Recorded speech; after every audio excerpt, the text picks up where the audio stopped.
Rasul akram sallallohu alayhi vasallamning ummatlaridagi haqlardan biri, yana biri u zot sallallohu alayhi vasallam zikr qilinganlarda u zotga salovat aytish.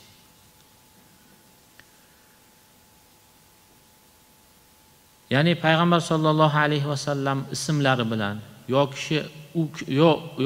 u kishi zikr qilingan joyda ismlari bilanmi yo ismlarisizmi u kishiga salovat aytishlik bizdagi haqlardan hisoblanadi.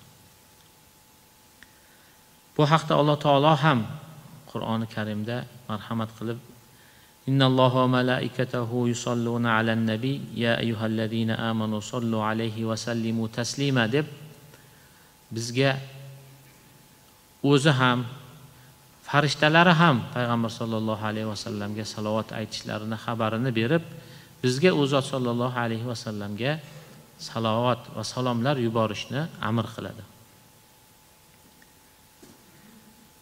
Undan tashqari payg'ambar sollallohu alayhi vasallam ham o'zlarini bir nechta hadislarida salovat aytish to'g'risida amr qiladilar va targ'ib qiladilar u narsaga. Hadislardan birida rog'ima anfu rajulin zukirtu indahu falam yusalli alayya deydilar. Men uni huzurida zikr qilinsam u menga salovat aytmagan odamning burni ishqalansin deydilar. Ya'ni bu duo ma'nosidagi gap. Bu odam meni zikrim bo'ladi-yu, agar menga salovat aytmaydigan bo'lsa, shunaqa bir xor bo'lsin degan ma'nodagi gapni aytganlar. Yana bir hadisda men zikr qilinsam u menga salovat aytmagan odam baxil bo'ladi deydilar.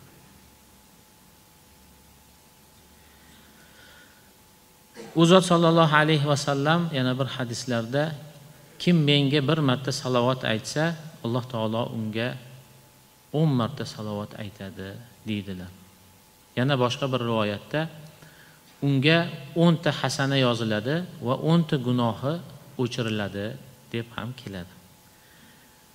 Bu salovat aytishlik payg'ambar sollallohu alayhi vasallamga ummat o'laroq bizni burchimiz bo'lishi bilan birgalikda o'zimizga yana xayr bilan, baraka bilan qaytib keladigan ishlardan hisoblanadi.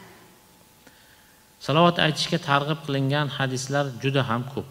Xususan juma kunlari payg'ambar sollallohu alayhi vasallamga ko'p salovat aytishga, ana shu salovatlar payg'ambar sollallohu alayhi vasallamga yetkazishligi haqida hadislar ko'plab kelgan. Biz ham ummat o'laroq payg'ambar sollallohu alayhi vasallam zikr qilingan paytlarida va zikr qilinmagan paytlarida ham u kishiga doimiy salovat aytishlikni o'zimizga bir vazifa qilib, doimiy qiladigan amallarimiz qatoriga qo'shib olishligimiz zarur bo'ladi.